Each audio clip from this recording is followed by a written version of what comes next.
2024 लोकसभा चुनाव का आगाज़ हो चुका है और कहीं ना कहीं अभी डुमरी विधानसभा उपचुनाव में इसकी तैयारियां देखने को मिल रही है, क्योंकि ये लिटमस टेस्ट माना जा रहा है एनडीए और इंडिया दोनों के लिए ही।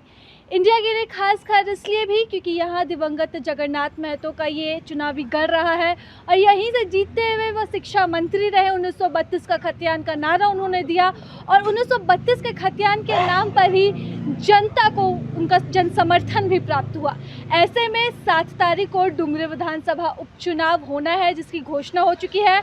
और अब बड़ी खबर जो आ रही है हम सभी के बीच, तो डुमरी विधानसभा उपचुनाव के लिए एनडीए ने अपने प्रत्याशी की घोषणा कर दी है। जी हाँ, लक्ष्मीकांत वाजपेयी, बाबूलाल मरांडी, आजसू सुप्रीमो के नेतृत्व में एक बैठक की गई और इस बैठक के बाद यह प्रेस वार्ता कर तय किया गया कि डुमरी विधानसभा उपचुनाव में आजसू का प्रत्याशी एनडीए की तरफ से खड़ा होगा।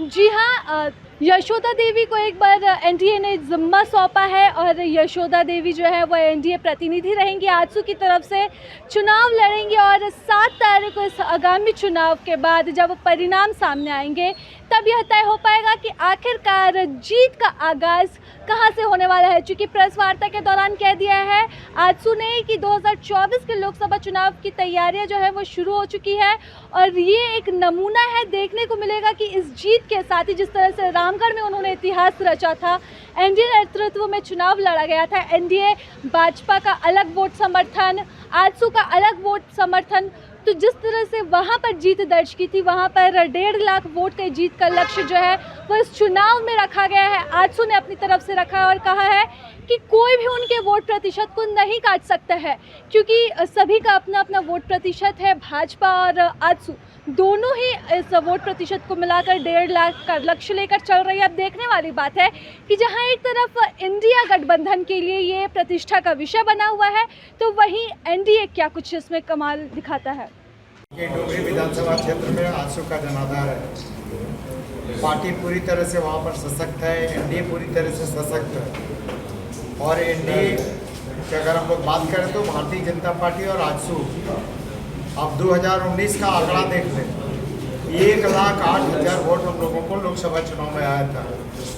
निश्चित रूप से वो 1,08,000 हम लोगों का आया था। इस बार का हम लोगों का टारगेट है कि भारतीय जनता पार्टी आजसू और एनडीए में शामिल 1.5 लाख वोट हम लोग लाएंगे और हम लोग का नारा है अब की बार 1.5 लाख। और ये नारा हम लोग का हर हालत में इस नारा को हकीकत में बदलेगा। एनडीए अपने जनाधार के बल पर और सबसे ज़्यादा जो वर्तमान सरकार है, इस सरकार की करनी को हम लोग जन जन तक पहुंचाने का काम करेंगे। ये जनता पूछेगी डुमरी विधानसभा क्षेत्र का कि वो क्या हुआ 1932 खतियान आधारित स्थानीय नीति, क्या हुआ ओबीसी का आरक्षण, क्या हुआ शिक्षित बेरोजगारों को 5-5 लाख नौकरी देने का, क्या हुआ महिलाओं का आरक्षण, क्या हुआ ये पिछड़ों का जिसका पंचायत चुनाव में आरक्षण था उसको आपने शून्य करने का काम किया। तो ये भ्रष्टाचार आप देख लें, पूरी सरकार और सरकार में शामिल सभी लोग भ्रष्टाचार में आकंठ डूबे हुए हैं। तो आज पूरी तरह से डुमरी विधानसभा ने पूरे राज्य की जनता वर्तमान सरकार के क्रियाकलापों से त्रस्त है, चाहे वो भ्रष्टाचार का हो, लॉ एंड ऑर्डर का हो, हर मामले में ये सरकार पूरी तरह से फेल।